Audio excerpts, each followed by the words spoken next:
That's the only thing politically that worries me, is that we're playing a game. I just went at Gaza Gate this morning, and I looked at that and I thought to myself, this is a game they're playing. What they call siege and the other people call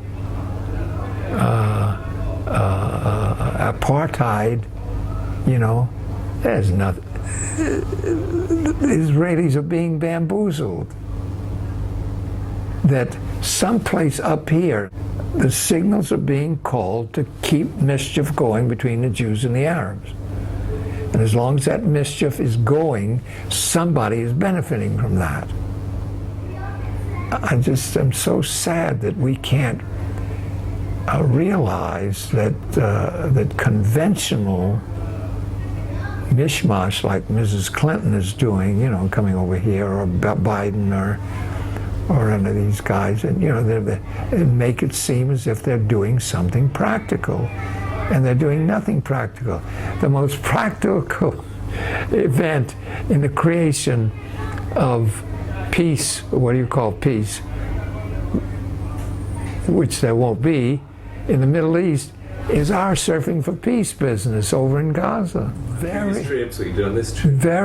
simply, very naturally, what you would call organically. I'm in Waikiki.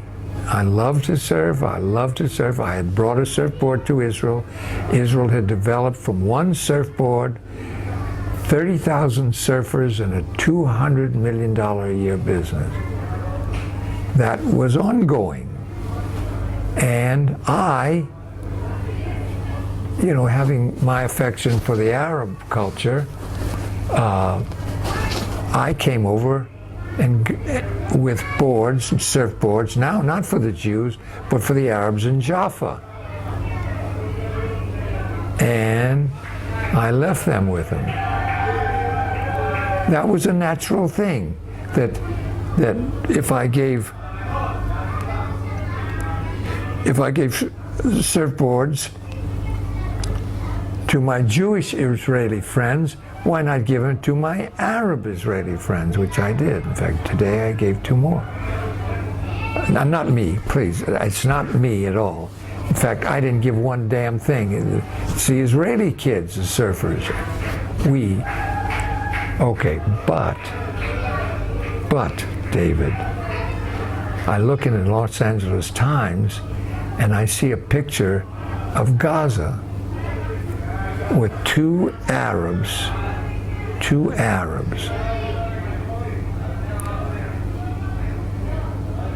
Ahmed and Mohammed, Hamas, with one little verstunken surfboard, and my heart just broke. I thought, Jesus Christ, here are 2 guys in Gaza really want to surf, and they don't even have a surfboard. So I came in all the thing with Arthur Rushkoven and with Matt Olson and Yanni and the Konsopolskis and the Ziners, and we all got together. We got 15 boards, and we took them over to them.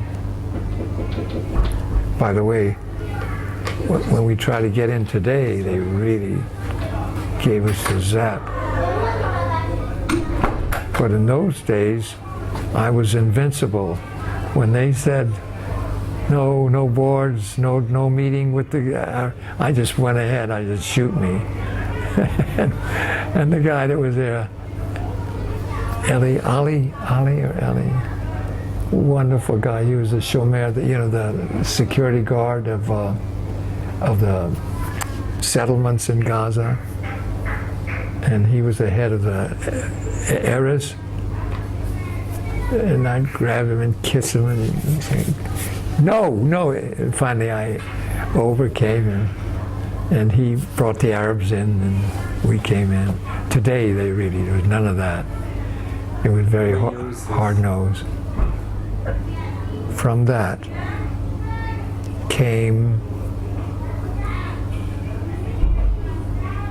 my desire to create a rapport between those guys in Gaza that wanted to surf, and my slogan was, if the Arabs and the Jews can surf together, they can live together. And then I got the world's greatest surfer, and I said, Kelly, go with me over there, will you? And it turned out the world's greatest surfer was an Arab. The world's greatest surfer is part Syrian. And then I got the Jew who rode the biggest wave in the world, 7 stories high, 70 feet. I got the two together, and I brought them over here, and that grew to that. Now, what's going to happen from it? The Hamas, the Jews, the enemy of the Jews, the enemy of the Arabs. What will come of it? I don't know.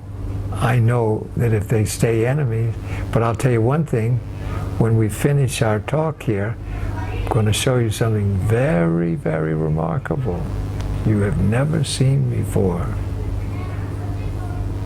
And from that, I believe that there is, in my mind, a concept that we can, through proper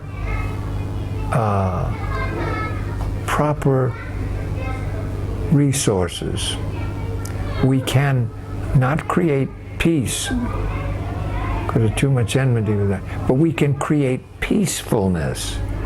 You don't have to have peace to have peacefulness. You know? David, do you know the one thing that the Israelis can do? You know, Netanyahu, I love him. I really love him. But I was interviewed by Al Jazeera, and I called him a horse's ass. I said, I love him, but he's a horse's ass. How dare him go to the United States amongst all the wealthy Jews and say, Israel has been here for 3,000 years. David, Israel hasn't been here for 3,000 years. Even the Arabs have been here only 600 years. I mean, there was a rare, I know a few 5 generations Jews from Jerusalem, but the Jews were not here. They were eating matzo ball soup in Poland. So when he talks about it, and Jerusalem is our capital, maybe not. Maybe to get real peacefulness or even peace, you got to give half of it. Who the hell cares whether you get it? But you see, that mentality never comes through. And Netanyahu is not going to break the ice here. Not like it's going. So what do? I got together with what? My surfers. And now we come really to the real story. Why surfers to bring peace to Gaza? Why not historians? Why not political analysts? Why not Republicans?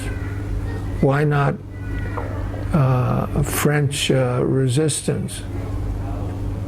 Why surfers? To say surfing for peace, because there is a magic about surfing that is so powerful. This cosmic reality that gets into surfers' soul gives surfers a real great respect for things human, things decent, things kind. Peacefulness, so to speak. Peace.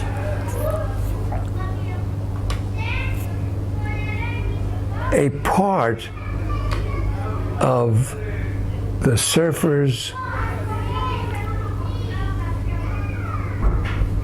personality or profile or persona could be the most powerful force in all the Middle East and cost nothing, not like the city of gold that will cost, say, billions, but will cost nothing, and it could be the most powerful source in all of Israel and Araby. You know what that force is? Like we've mentioned it, respect. Respect. Now, this little pissy ant thing of surfing for peace, of bringing surfboards into Gaza, of having the Jews, our enemies, the Hamas in Gaza, having a good time from something the Jews brought them, that's got to have some weight or some merit. Maybe a little bit, but 1% is 100% more than 0%.